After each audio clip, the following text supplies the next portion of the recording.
Welcome back sa ating channel at we are here at SM Mall of Asia Grounds. Dito ginaganap yung Autofocus Multi-Brand Test Drive Festival. You can see the EV at my back, the test drive course. Okay? So, ayan. So, mag-iikot tayo dito.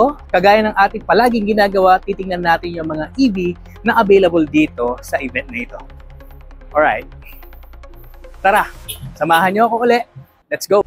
Welcome to Go E-Vehicle, your go-to channel for electric vehicles, including the latest trends, updates, insightful discussion, and EV reviews. Ito yung first na EV na nakita natin dito. Okay, tingnan nyo, check nyo. This is the Hyundai Ioniq 6, okay, na may range up to 614 kilometers. So, yung battery nito ka-EV is 77 kilowatt battery. So, ka-EV, ito yung isa sa mga EV na ino-offer ng Hyundai. Actually, hinahanap ko rin dito ka-EV yung kanilang Ioniq 5 na gustong-gusto ko rin yung design. So, alright, ito yung isa sa mga available ngayon na EV dito sa event ng Autofocus.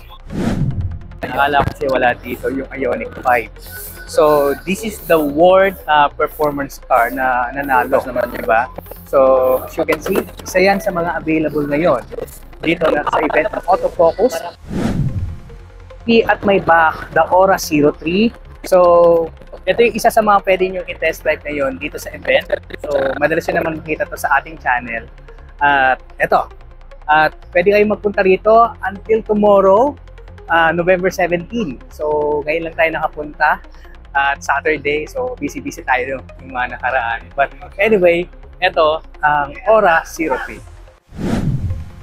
EV, napakainit pero maraming din naman tao dito. So, it's Saturday. So, ka-EV hanggang bukas sila at nandito ako ngayon sa BYD area or yung kanilang booth area. So, ang maganda rito, ang good news, ay kumpleto yung lineup ng BYD.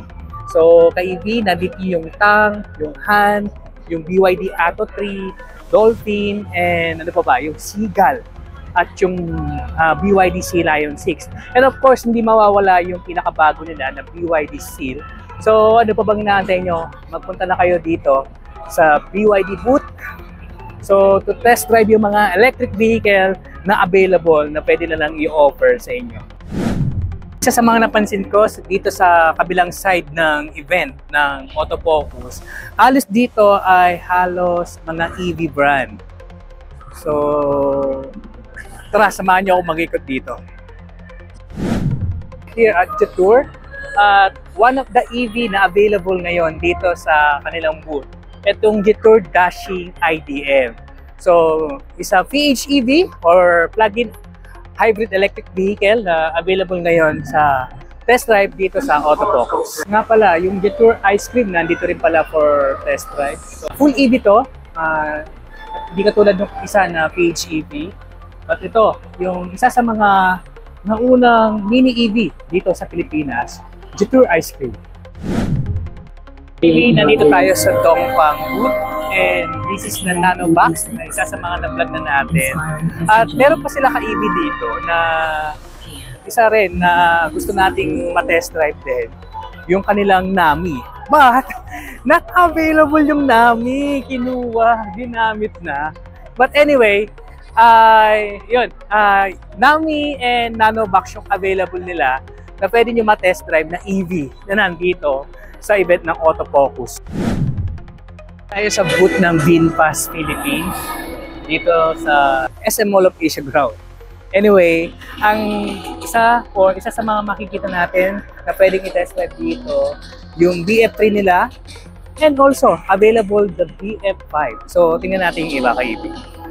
So yan, BF5 available for test drive.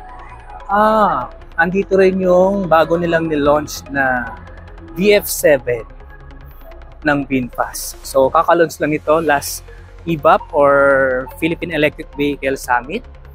So, guys, kung gusto niyo silang bisitahin dito, hanggang bukas pa. So, kailangan pa lang ma-upload ito mamaya. Makita niyo yung ibang mga available EV na nandito sa SM Mall of Asia Ground. Kaya si Kaibi, nandito ako sa Bestune booth. So, ang available nila dito Kaibi, yung Bestune Pony. Alright, ito. Tsaka yung isa nila na Bestune Nut. Alright, ayan. The Bestune Nut ay isa sa mga nireview natin na pwede for the e-taxi or EV taxi na ginamit ito sa Baguio. So, maganda to Kaibi. So, panoorin nyo lang yung video natin dyan sa YouTube. Dito tayo sa Ceres booth. At as you can see, ang nakikita nyo ngayon dito, yung Ceres 5 na ito yung EREV version nila. At tandaan nyo Kaibi, meron tayong ni-review yung Falcon, yung Ceres 5 din na full electric vehicle.